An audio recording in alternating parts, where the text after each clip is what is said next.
তাহলে এবার কল্পনা করেন মানুষের ইমানের অবস্থা কি হবে যেই দিন এমন একজন আসবে যে রব হওয়ার প্রমাণের ক্ষমতার প্রমাণ দিবে, সে দাজ্জাল। আমি যদি বুঝাতে না পারি সেটা আমার ব্যর্থতা, যে আল্লাহ আদম থেকে না মুহাম্মদ সাল্লাল্লাহু আলাইহি ওয়াসাল্লাম পর্যন্ত নবী রাসূল পাঠিয়ে অন্য ইলাহদের ব্যর্থতা বুঝাচ্ছেন কি, যে এরা রব হওয়ার ক্ষমতা এদের নাই।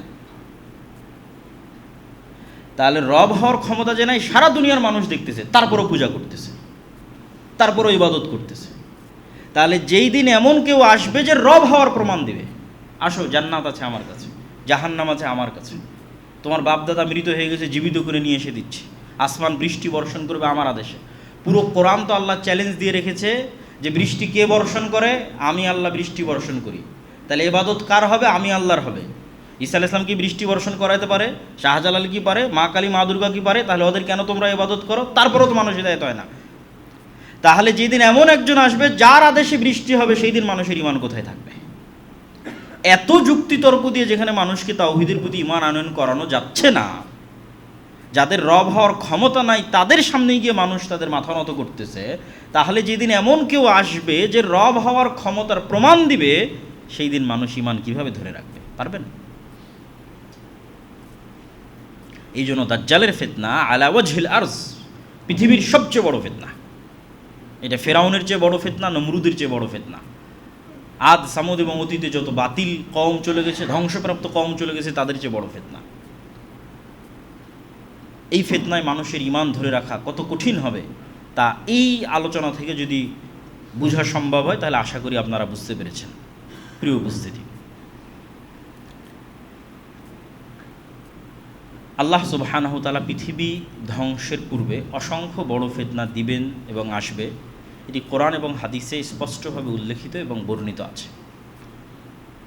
সেগুলোরই যদি আমরা সারমর্ম আপনাদের সামনে তুলে ধরতে চাই, তাহলে সেই সারমর্ম দাঁড়াবে এরকম যে রাসূল সাল্লাল্লাহু আলাইহি ওয়াসাল্লাম একটি হাদিসে বলছেন, উ'দুদ সিত্তাম বাইনি ওয়া বাইনা ইয়াদাই সাআহ, তোমরা 6টা জিনিসকে গণনা করে রাখো আমার এবং আমার মৃত্যুর পরে এবং কিয়ামতের মধ্যে। এই 6টা জিনিসের মধ্যে 1 নম্বরই হচ্ছে আমার মৃত্যু। মুহাম্মদ সাল্লাল্লাহু আলাইহি ওয়াসাল্লামের আগমন, স্বয়ং তার আগমন পৃথিবী ধ্বংসের সবচেয়ে বড় আলামতগুলোর একটি। কেননা আগের সকল নবীর পরে মানুষ অপেক্ষা করত পরের নবীর, আর শেষ নবী আসার পরে এখন অপেক্ষা কিয়ামতের। সে অপেক্ষা 1 দিনের, 1 বছরের, 1000 বছরের, 1 লক্ষ বছরের, কিন্তু বাক্য এটাই, মুহাম্মদ সাল্লাল্লাহু আলাইহি ওয়াসাল্লামের পরেই কিয়ামত হবে। আর আগের বাক্যগুলো কি ছিল? ঠিক আছে, মুসা ইসলামের পরে আরেকজন নবী আসতেছে, ইউসা বিন নূন, তারপরে আরেকজন নবী আসতেছে, কিয়ামত তখনও আসেনি। কিন্তু মুহাম্মদ সাল্লাল্লাহু আলাইহি ওয়াসাল্লামের পরে আরেকজন নবী আসতেছে না, মুহাম্মদ সাল্লাল্লাহু আলাইহি ওয়াসাল্লামের পরে সরাসরি কিয়ামত। তাহলে কিয়ামতের সবচেয়ে বড় আলামত পৃথিবীতে চলে এসেছে, 1400 বছর পার হয়ে গেছে। সেটা হচ্ছে মুহাম্মদ সাল্লাল্লাহু আলাইহি ওয়াসাল্লামের আগমন এবং তার মৃত্যু। তারপর রাসূল সাল্লাল্লাহু আলাইহি ওয়াসাল্লাম বললেন মসজিদে আকসা বিজয় হবে। তারপরে বললেন এমন এক ভয়ঙ্কর মহামারী দেখা দিবে, গরু ছাগল মুরগির পালে মহামারী দেখা দিলে যেমন একটাও বাঁচে না, মানুষের অবস্থা সেরকম হবে।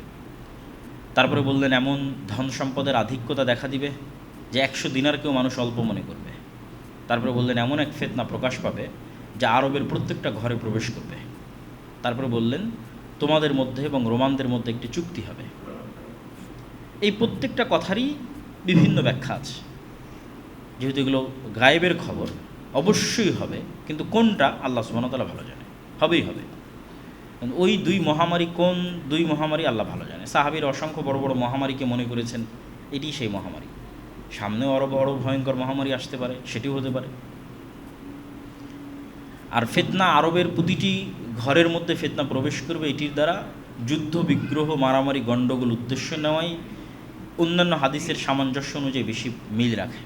কেন রাসূল সাল্লাল্লাহু আলাইহি ওয়াসাল্লাম অন্য হাদিসগুলোতে বলেছেন অচিরেই ফোরাত নদীর মধ্যে থেকে এমন এক স্বর্ণের পাহাড় বের হবে যেটা নিয়ে সারা আরব যুদ্ধে জড়িয়ে পড়বে, ভয়ঙ্কর যুদ্ধ।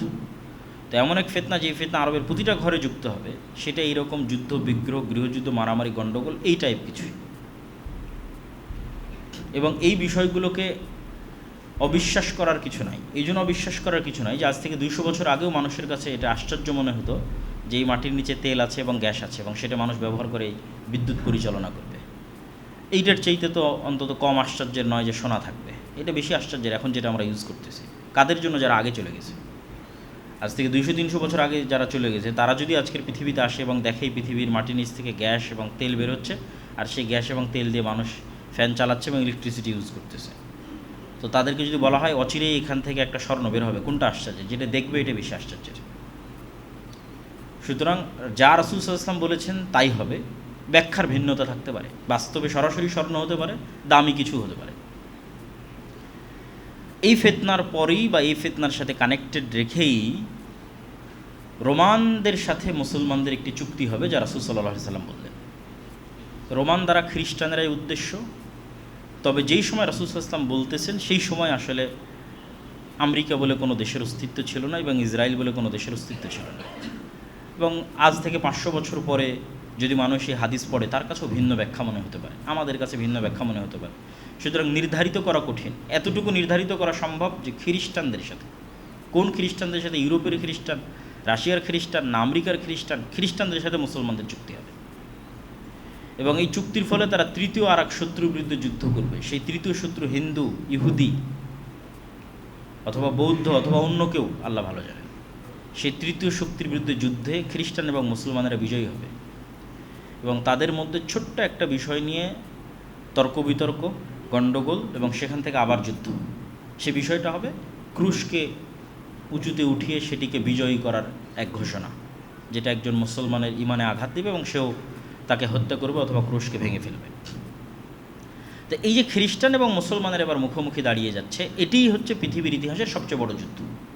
অতীতে যা যুদ্ধ হয়েছে সেগুলোও এর মতো নয়, আরও ভবিষ্যতে যা যুদ্ধ হবে সেগুলো এর মতো নয়, এবং ওই ঘটনার পরে আরও যা যুদ্ধ হবে সেগুলো এর মতো নয়। এটা পৃথিবীর ইতিহাসের সবচেয়ে বড় যুদ্ধ, যেটাকে বলা হয়েছে মালহামা, অথবা যেটা বাইবেল এবং অন্যান্য গ্রন্থে আর্মাগেড্ডন নামে উল্লেখিত আছে।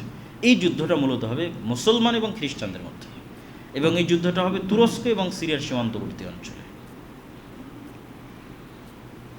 তো এই ভয়ঙ্কর যুদ্ধের বর্ণনা দিতে গিয়ে রাসূলুল্লাহ সাল্লাল্লাহু আলাইহি ওয়াসাল্লাম বলেছেন যে এই ভয়ঙ্কর যুদ্ধ কিছু বর্ণনায় আছে 4 দিন, কিছু 5 দিন, কিছু 6 দিন, এবং এই ভয়ঙ্কর যুদ্ধে এত বেশি মানুষ মারা যাবে যে 1 মাস যদি একটা পাখি আকাশে উড়ে তবুও লাশের সারি শেষ করতে পারবে না, এবং মানুষ গনিমতের মাল পেয়ে খুশি হবে না এই জন্য যে ওয়ারিস নাই। 100 জন যদি একটা বংশে থাকে, 99 জনই মারা গেছে, তাহলে ওয়ারিস কে হবে? ওয়ারিস তো নাই। সুতরাং কী নিয়ে সে আনন্দ হবে? কার সাথে জিনিস ভাগ বাটোয়ারা করবে? এই জন্য গনিমতের মাল পেয়েও সন্তুষ্ট হবে না, খুশি হবে না। এত ভয়ঙ্কর যুদ্ধ হবে। এই যুদ্ধের কথা বলতে গিয়ে রাসূলুল্লাহ সাল্লাল্লাহু আলাইহি সাল্লাম বলেছেন, মদিনা থেকে তৎকালীন বিশ্বের সবচেয়ে আল্লাহওয়ালা, তাকওয়াবান, পরহেজগার, সর্বশ্রেষ্ঠ মানুষরা বের হয়ে আসবে এই যুদ্ধে অংশগ্রহণ করার জন্য, এবং তারা তাদের শাম, সিরিয়ার ভাইদের সাথে কাঁধে কাঁধ মিলিয়ে এই যুদ্ধে অংশগ্রহণ করবে। এই যুদ্ধের কথা বলতে গিয়ে রাসূলুল্লাহ সাল্লাল্লাহু আলাইহি ওয়াসাল্লাম আরও যেটি বলেছেন যে এই যুদ্ধের শেষে মুসলমানেরা বিজয়ী হবে এবং বিজয়ী হওয়ার পরেই তারা কুস্তুনতুনিয়া বিজয় করবে। কুস্তুনতুনিয়া হচ্ছে আজকের তুরস্কের ইস্তাম্বুল, এবং যখন রাসূল সাল্লাল্লাহু আলাইহি ওয়াসাল্লাম এই হাদিস বলতেছেন তখন কুস্তুনতুনিয়া বাইজেন্টাইন এম্পায়ারের রাজধানী, এবং সুলতান মুহাম্মদ আল ফাতেহের পূর্ব পর্যন্ত প্রায় 700-800 বছর মুসলমানেরা লাগাতার চেষ্টা করেছে এই কুস্তুনতুনিয়া বিজয় করার জন্য, কিন্তু তারা কুস্তুনতুনিয়া বিজয় করতে পারেনি। সুলতান মুহাম্মদ আল ফাতেহ কুস্তুনতুনিয়া বিজয় করেছেন, সেটি এখন মুসলমানদের নগরী, কিন্তু রাসূল সাল্লাল্লাহু আলাইহি ওয়াসাল্লামের কথা অনুযায়ী বোঝা যাচ্ছে কিয়ামতের পূর্ব মুহূর্তে এটি আবারও বিজিত হবে। ফলত কিয়ামতের পূর্ব মুহূর্তে এটি হাতছাড়া হওয়ারও সম্ভাবনা আছে, যেহেতু আবার বিজিত হবে। এবং এই কুস্তুনতুনিয়া বিজয়ের কথা রাসূল সাল্লাল্লাহু আলাইহি ওয়াসাল্লাম আর এক হাদিসে এভাবে উল্লেখ করছেন যে লা তাকুমুস সাআহ, ততদিন পর্যন্ত কিয়ামত হবে না যতদিন না ইসহাক আলাইহিস সালাতু ওয়াস সালামের বংশের 70,000 মানুষ এমন এক শহরে যুদ্ধ না করে যেই শহরের এক পাশে সমুদ্র এবং আর এক পাশে সমতল, জানিবুহাল বার ওয়া জানিবুহাল বাহর, এক পাশে সমুদ্র আর এক পাশে সমতল, ইসহাক আলাইহিস সালাতু ওয়াস সালামের বংশের। এই হাদিস থেকে বোঝা যায় যে আসলে ইসহাক আলাইহিস সালাতু ওয়াস সালামের বংশের আর কেউ এখন ইহুদি নাই। ইসহাক আলাইহিস সালাতু ওয়াস সালামের বংশের সবাই মুসলমান হয়ে গেছে।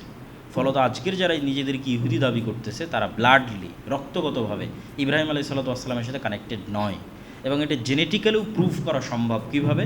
ইব্রাহিম আলাইহিস সালাতু ওয়াস সালাম হচ্ছেন সেমেটিক, সাম, এবং ইব্রাহিম আলাইহিস সালামের 2 ছেলে ইসহাক এবং ইসমাইল, তারাও হচ্ছে নূহ আলাইহিস সালাতু ওয়াস সালামের সন্তান, সামের বংশধর। ফলত তাদের গায়ের রং আজকের আরব এবং আজকের ফিলিস্তিনের যে গায়ের রং, সেই গায়ের রং হচ্ছে তাদের গায়ের রং। তাহলে যারা নিজেকে ইব্রাহিম আলাইহিসসালামের সন্তান দাবি করবে, তাদের গায়ের রঙের সাথে গায়ের রঙের মিল থাকতে হবে।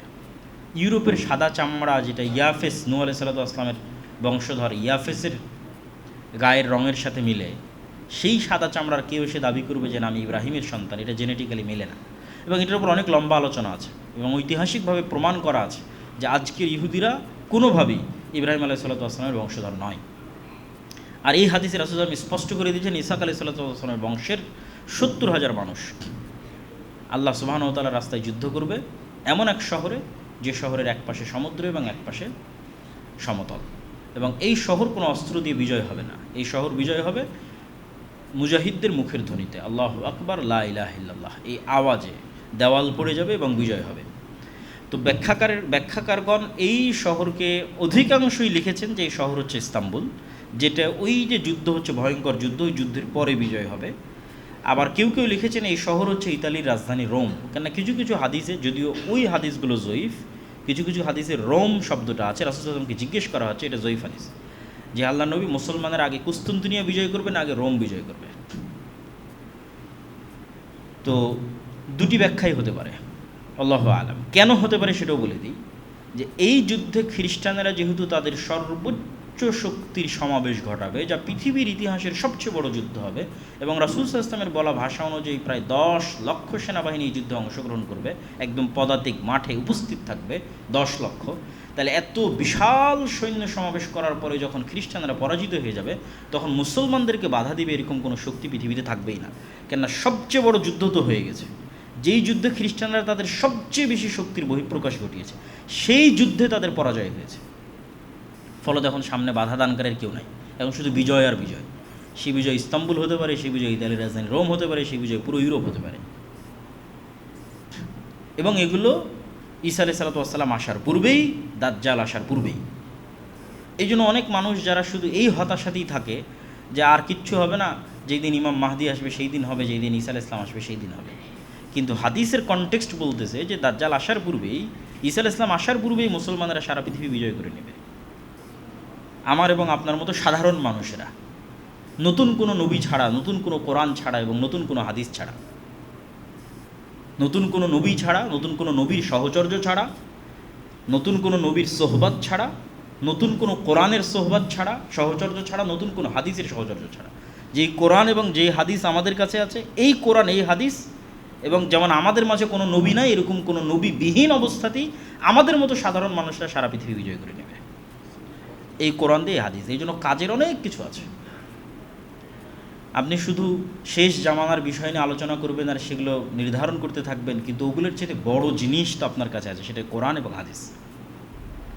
এটা থেকেই তো এত বড় বিজয় হবে। তাহলে ওই কোরআন এবং হাদিসের উপর আমল করাই তো কাজ। এটা সব শেষে আরও একবার বলবো এই কথাটা। তো এই ঘটনার পরে যখন মুসলমানদের বিজয় অভিযান আর থামছে না, চলছেই, তখন এটাকে থামানোর জন্যই শয়তান আড়াল থেকে বলবে দাজ্জাল তোমাদের বাড়ি ঘরে প্রবেশ করে গেছে। এবং এটা হবে পৃথিবীর ইতিহাসের সবচেয়ে বড় শকিং নিউজ। এত বড় শকিং নিউজ পাওয়ার কারণে আর বিজয় অভিযান পরিচালনা না করে সবাই রিটার্ন ব্যাক করবে শামে, দামেস্কে, ফিলিস্তিনে, যে আসলেই দাজ্জাল আমাদের বাড়ি ঘরে ঢুকে গেছে কিনা। কিন্তু এটা মিথ্যা নিউজ, তখনও দাজ্জাল বের হয়নি। তারপরে যখন তারা ফিরে আসবে ততক্ষণে দাজ্জাল সত্যিই বের হয়ে যাবে। এবং দাজ্জাল যখন বের হয়ে যাবে তখন এক নিমিষে, এক মিনিটে যেই মুসলমানেরা 10 লক্ষ বাহিনীর একটা বাহিনীকে পরাজয় করে কুস্তুনতুনিয়া, ইতালি, ইউরোপ, জেরুজালেম, ভারত সব বিজয় কমপ্লিট করে ফেলেছে, সেই মুজাহিদ বাহিনী দেখবে যে এক নিমিষে তাদের ক্ষমতা জিরো, তাদের পাওয়ার জিরো। কেননা দাজ্জাল যখন আসবে সে এক্সট্রা অর্ডিনারি অলৌকিক ক্ষমতা নিয়ে আসবে। অর্ডিনারি অলৌকিক ক্ষমতার সামনে তারা বেবাস, লাচার, কোনো ক্ষমতা, কোনো পাওয়ার তাদের থাকবে না।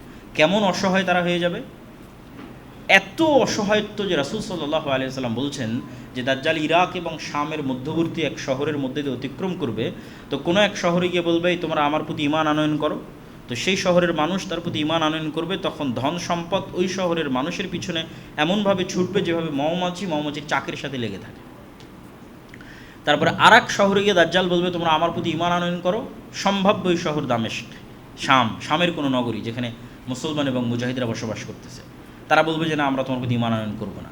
তখন আসমান এবং জমিনের ফসল উৎপাদনের ব্যবস্থাপনা তাদের জন্য এমনভাবে বন্ধ করে দেওয়া হবে যে তাদের কাছে খাবারের কোনো ব্যবস্থাপনাই থাকবে না। ফলত যেহেতু কোনো খাবারই উৎপন্ন হচ্ছে না, ঘাসও যেহেতু উৎপন্ন হচ্ছে না, ফলমূল শাকসবজি তো বহু দূরের কথা, ঘাসও যেহেতু উৎপন্ন হচ্ছে না, তখন বাঁচার জন্য তাদের বাড়িতে থাকা যে আগের যে ফার্নিচারগুলো আছে, কাঠ, টেবিল, সেগুলো চিবিয়ে চিবিয়ে এর মধ্যে থেকে রস বের করার চেষ্টা করবে এবং এটাই কেই খাদ্যদ্রব্য হিসেবে বানিয়ে বেঁচে থাকার চেষ্টা করবে।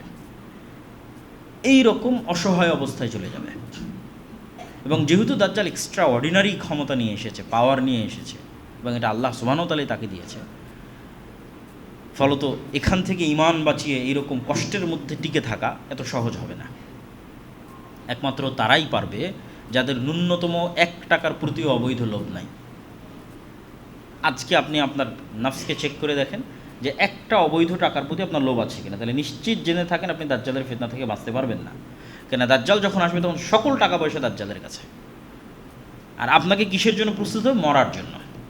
কিচ্ছু থাকবে না, না টাকা পয়সা, না ধন দৌলত, না খাবার দাবার, না বাড়িঘর, মৃত্যু, সাক্ষাৎ মৃত্যু। তাহলে যার 1 টাকাও অবৈধর প্রতি লোভ আছে সে বাঁচতে পারবে না। এটাই হলো চেক পয়েন্ট যে আপনার ইমানের, তাহলে আপনার 1 টাকাও অবৈধ লোভের প্রতি যেন না থাকে এবং আপনি মৃত্যুকে যেন ভয় না পান, বরং মৃত্যুকে আপনি জান্নাতে যাওয়ার ওসিলা মনে করেন।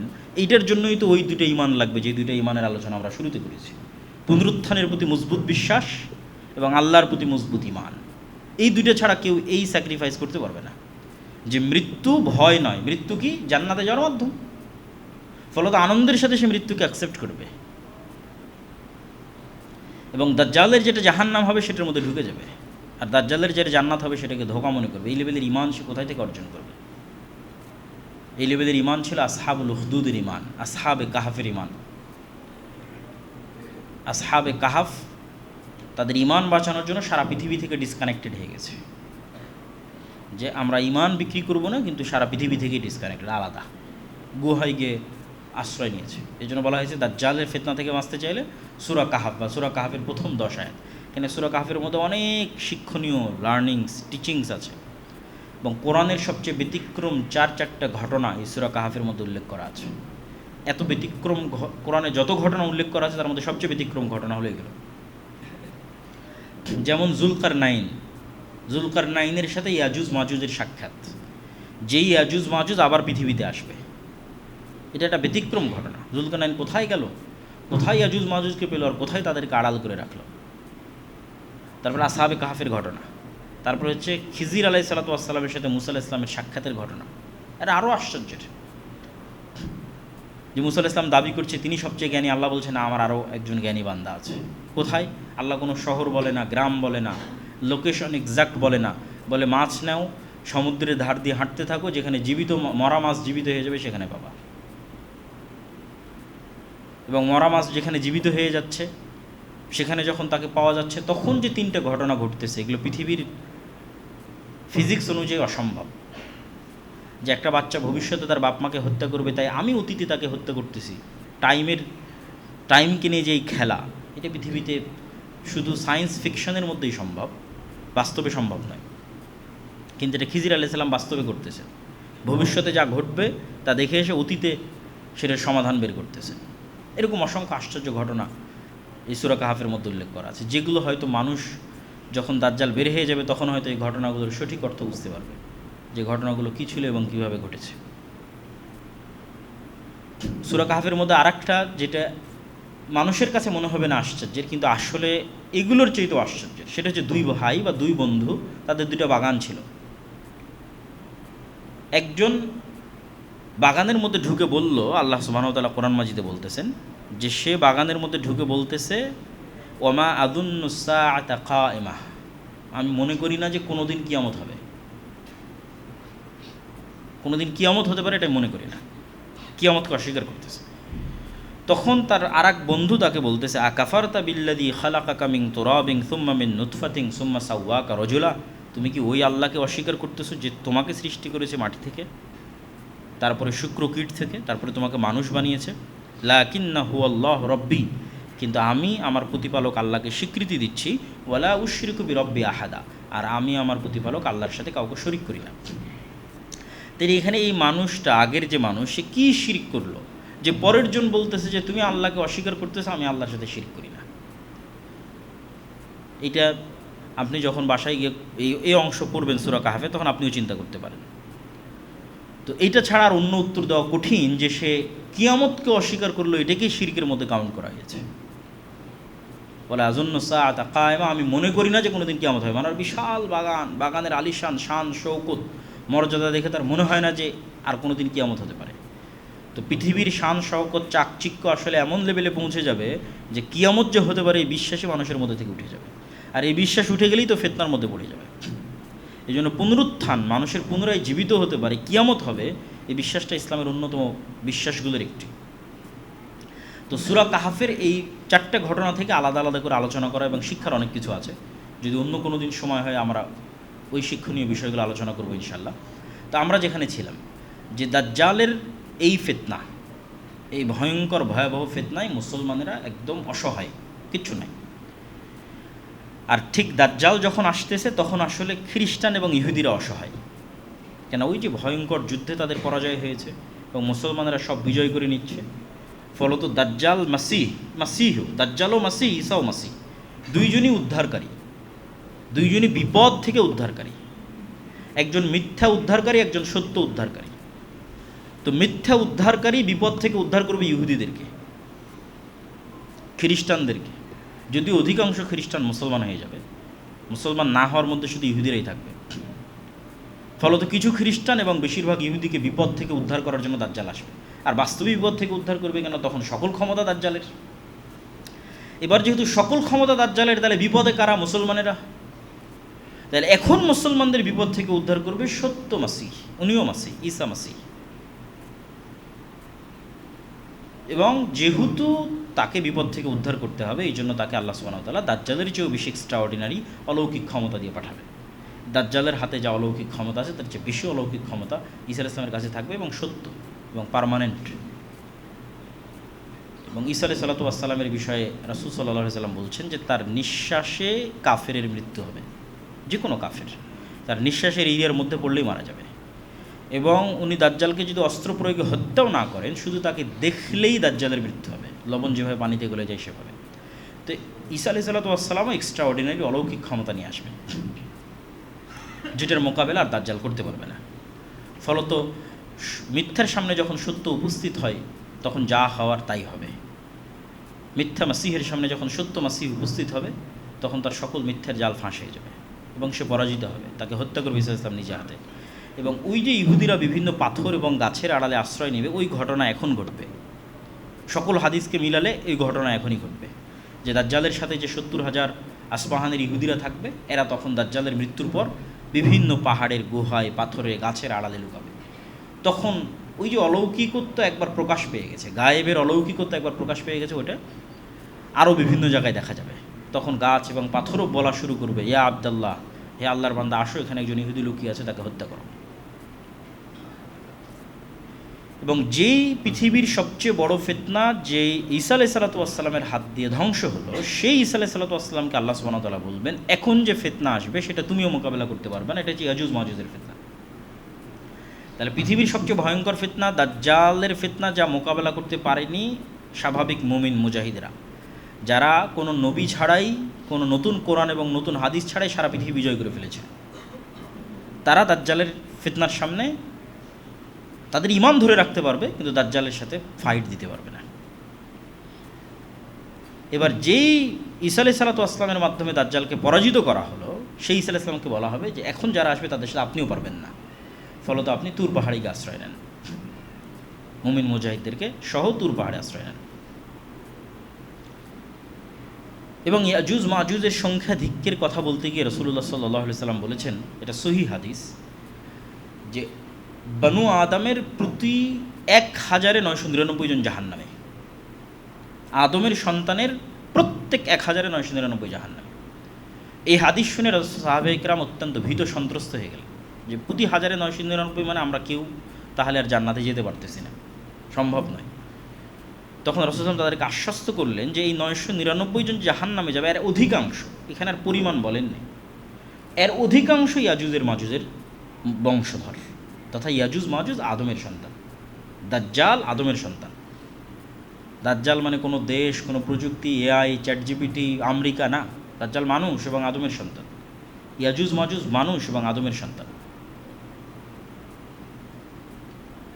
তো যদি আমরা 999 না ধরি, 900 ধরি, যে অধিকাংশ মানে 900 ধরেন, এমনি এক্সাম্পল, ফর এক্সাম্পল, এক্সাক্ট কত আল্লাহ ভালো জানে, তাহলে আদম থেকে নিয়ে কিয়ামত পর্যন্ত যা মানুষ এসেছে, ইয়াজুজ মাজুজকে তার 900 গুণ হতে হবে। এখনকার 600 কোটি মানুষের 900 গুণ নয়, আদম থেকে নিয়ে কিয়ামত পর্যন্ত যা মানুষ আসবে তার 900 গুণ হচ্ছে ইয়াজুজ মাজুজ। তাহলে তাদের সংখ্যা কত বিশাল হতে পারে, কত ব্যাপক হতে পারে। তো এখানে একটা প্রশ্ন স্বাভাবিকভাবে মানুষের মনে উত্থাপিত হয় যে কোথায় সেই দাজ্জাল আর কোথায় সেই ইয়াজুজ মাজুজ, এখন কেন তাদেরকে আমরা দেখি না? বিশেষ করে বিজ্ঞানের এই উৎকর্ষতা, বিজ্ঞানের এই সফলতা মানুষকে অনেক সময় এই বিষয়গুলোকে অস্বীকার করার দিকে নিয়ে যায়। অথচ আমি চিন্তা করি যে মানুষ যদি উল্টা দিক থেকে চিন্তা করে, সায়েন্সকে এই অ্যাঙ্গেলে চিন্তা না করে, ভিন্ন অ্যাঙ্গেলে চিন্তা করে, তাহলে মানুষ চিন্তা করতে পারবে যে মানুষ যদি এত দূর করতে পারে, আল্লাহ তাহলে কত দূর পারে।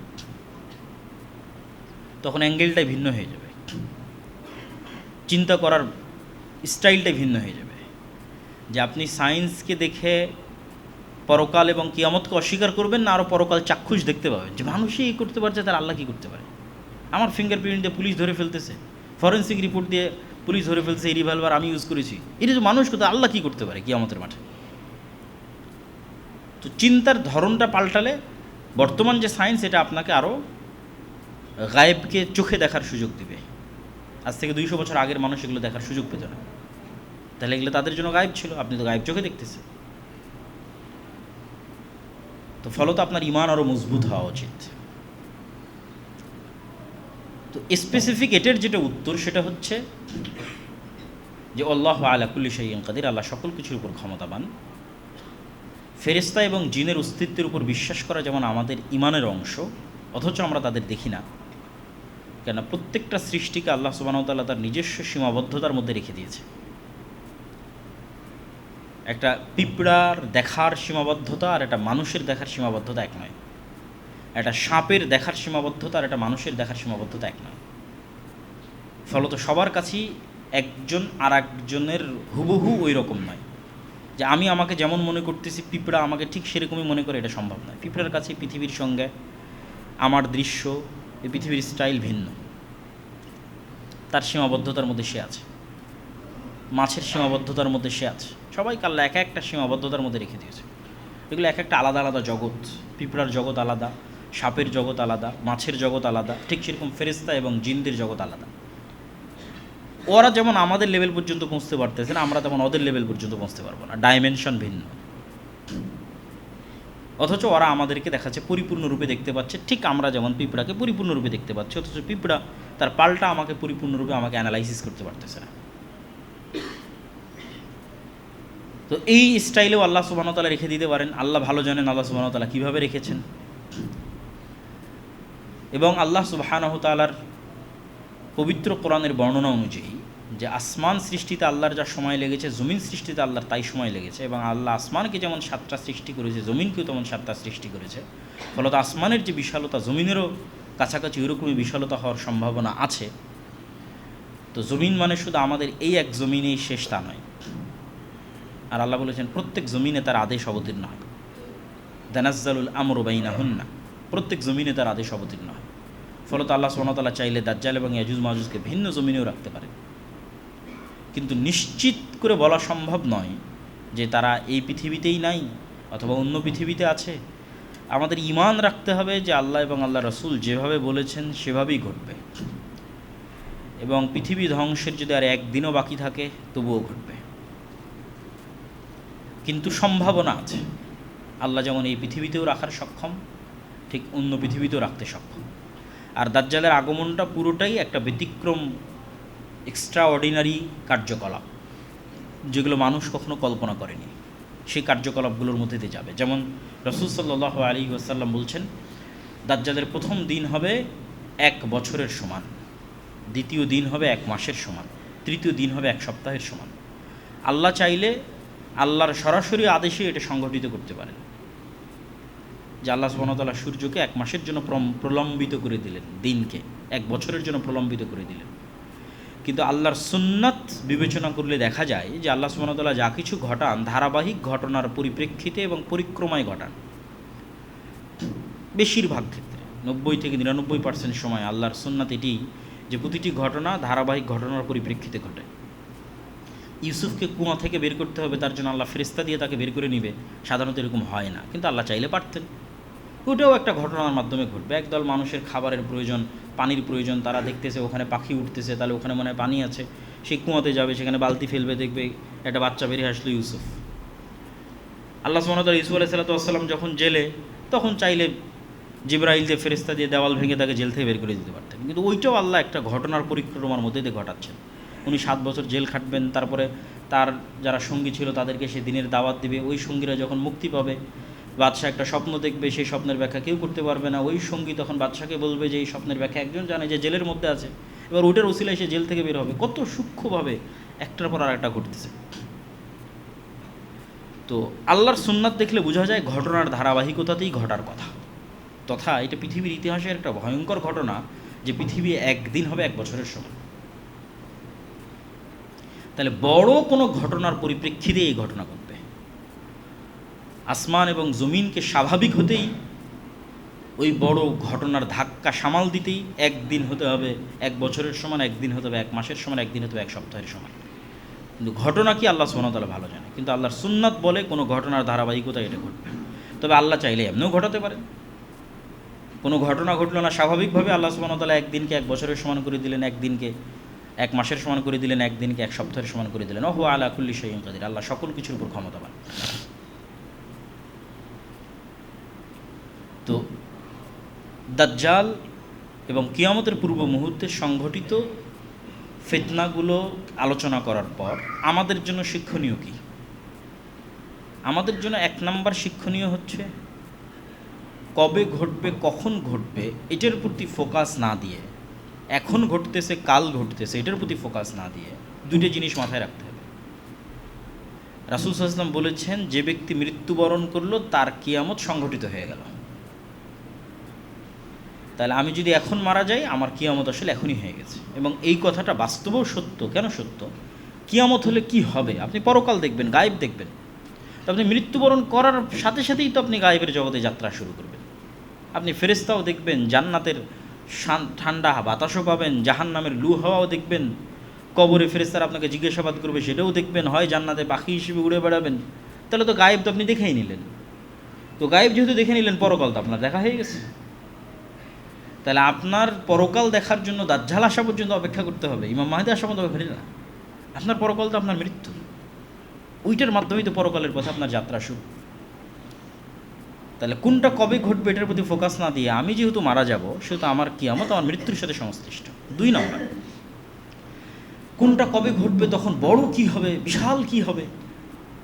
এই কথাটা আমি বক্তব্যের মধ্যে বারবার বলেছি যে নতুন কোনো নবী আসবে না, নতুন কোনো কোরআন আসবে না, নতুন কোনো হাদিস আসবে না। তাহলে বিশাল কী হলো? যদি এরকম হতো যে হ্যাঁ দাজ্জাল আসবে, এখন নতুন একজন নবী আসবে, নতুন একটা কোরআন আসবে, তাহলে অনেক বিশাল কিছু হতো। কিন্তু ঈসা আলাইহিস সালাম এসে তো এই কোরআনেরই অনুসরণ করবে। আর ঈসা আলাইহিস সালাম আসার পূর্বেই যে মুমিন মুজাহিদরা বিজয় হবে, তারা কোন কোরআন অনুসরণ করে? এই কোরআন অনুসরণ করে। তাহলে আসলে যেটা সবচেয়ে বড় ঘটনা, এটা তো 1400 বছর আগে ঘটে গেছে। সেটা যে মুহাম্মদ সাল্লাল্লাহু আলাইহি ওয়াসাল্লামের আগমন এবং কোরআনের অবতীর্ণ হয়, এটা সবচেয়ে বড় ঘটনা। তাহলে আর এর চেয়ে বড় কোনো ঘটনা আসলে সামনে ঘটতেছে না। আর বড় কোনো ঘটনা যদি ঘটেও থাকে, সেগুলো এগুলোর অনুসরণে, মানে এই এক্সিস্টিং কোরআনের অনুসরণে, এই এক্সিস্টিং হাদিসের অনুসরণে। তাহলে সবচেয়ে বড় ঘটনা এখানেই আছে। তাহলে যেহেতু আমার মৃত্যু নিশ্চিত, আর সবচেয়ে বড় ঘটনা যেহেতু ঘটে গেছে, তাহলে আমার কাজও, রোড ম্যাপও নিশ্চিত। সেটা কি এই কোরআন এবং এই হাদিস। এবং যারা আজকের যুগের প্রোডাক্টিভিটি নিয়ে কাজ করে, তারা এটা নিয়ে খুব গবেষণা করেছে যে মানুষ যদি তার প্রভাবিত এরিয়া নিয়ে কাজ করে দ্রুত সফল হয়, আর মানুষ যদি তার প্রভাবের বাইরের এরিয়া নিয়ে কাজ করে তাহলে ব্যর্থ হয়। ধরেন ইরান এবং আমেরিকা যুদ্ধ করে কী হবে, এটাতে আপনি কোনো প্রভাব রাখতে পারবেন না, কোনো চেঞ্জিং আনতে পারবেন না ইরান এবং আমেরিকার যুদ্ধের মধ্যে। কিন্তু আপনি এখন সকালবেলা উঠে 10টা আয়াত তেলাওয়াত করলে আপনার নেকিতে 10টা নেকি যুক্ত হবে, ফজরের সালাত আদায় করলে নেকি যুক্ত হবে। আপনি আপনার ব্যবসায় যদি আরও ফোকাস রাখেন 10টা টাকা ইনকাম হবে। তাহলে আপনার চেঞ্জিং আনার ক্ষমতার এরিয়া কতখানি, ওইটার প্রতি আপনি যত ফোকাস দেবেন তত আপনি সফল হবেন, পরকালেও দুনিয়াতেও। আর যেই জায়গার মধ্যে আপনি কোনো চেঞ্জিংয়ে আনতে পারবেন না, সেটার প্রতি আপনি যত ফোকাস দেবেন শুধু সময় নষ্ট। ওই পেপার পত্রিকা, ভিডিও, ইউটিউব, ফেসবুক দেখেই ওই পর্যন্তই শেষ, সময় নষ্ট। হ্যাঁ, যতটুকু না জানলেই নয়, সেটা ভিন্ন বিষয়, কিন্তু যেই এরিয়াতে আপনি চেঞ্জ আনতে পারবেন সেটা হচ্ছে আপনার আমল, আপনার কাজ, আপনার মৃত্যুর জন্য প্রস্তুতি। এবং আপনি যদি মনে করেন যে না ঠিক আছে ওই সময়ে আপনি আছেন, তবুও আপনি ফিতনা থেকে বাঁচতে চান, এটাও যদি মনে করেন, তবুও তো এই আমলের বাইরে উপায় নাই। ঈসা আলাইহিস সালাম, বেশিরভাগ হাদিস ঈসা আলাইহিস সালাম ফজরের সময় অবতীর্ণ হবে মসজিদে, তো আপনি ফজরের সালাতেই নেই, ঈসা আলাইহিস সালাম আসলেও তো আপনি পাবেন না। এমনি একটা উদাহরণ হিসেবে বললাম আর কি, যে বেশিরভাগ হাদিসে আছে ঈসা আলাইহিস সালাম ফজরের সালাতে অবতীর্ণ হবে। তাহলে আপনার যদি ফজরের সালাতেই মসজিদে যাওয়ার প্র্যাকটিস না থাকে, তো আপনি ঈসা আলাইহিস সালামের সময়ও যদি থাকেন, আপনি ঈসা আলাইহিস সালামের সঙ্গী হতে পারবেন না। তাহলে আপনার কাজ কি? আমল, প্র্যাকটিস, যা রাসূল সাল্লাল্লাহু আলাইহি ওয়াসাল্লাম করে গেছে তাই, ওটাই ঈসা আলাইহিস সালাম করবেন। এবং আমাদের যে বিষয়টি সবসময় মনে রাখতে হবে সেটা হচ্ছে রাসূল সাল্লাল্লাহু আলাইহি ওয়াসাল্লাম আমাদেরকে দাজ্জালের ফিতনা থেকে পরিত্রাণ চাওয়ার দোয়া শিখিয়ে গেছেন, দাজ্জালের ফিতনার সময়ে থাকার দোয়া শিখিয়ে যাননি। ইমাম মাহদী এবং ঈসা আলাইহিস সালামের সঙ্গী হওয়ার জন্য কোনো দোয়া শিখিয়ে যাননি। আমাদেরকে কিসের দোয়া শিখিয়েছেন? আল্লাহুম্মা ইন্না আউযুকা মিন ফিতনাতিল মাসীহিদ দাজ্জাল, যে আল্লাহ দাজ্জালের এই ভয়ঙ্কর ফিতনা পৃথিবীতে আসার আগেই যেন আমি ঈমান নিয়ে পৃথিবী থেকে বিদায় নিতে পারি। কেন আমাদের আলটিমেট সফলতা তো জান্নাতে যাওয়া।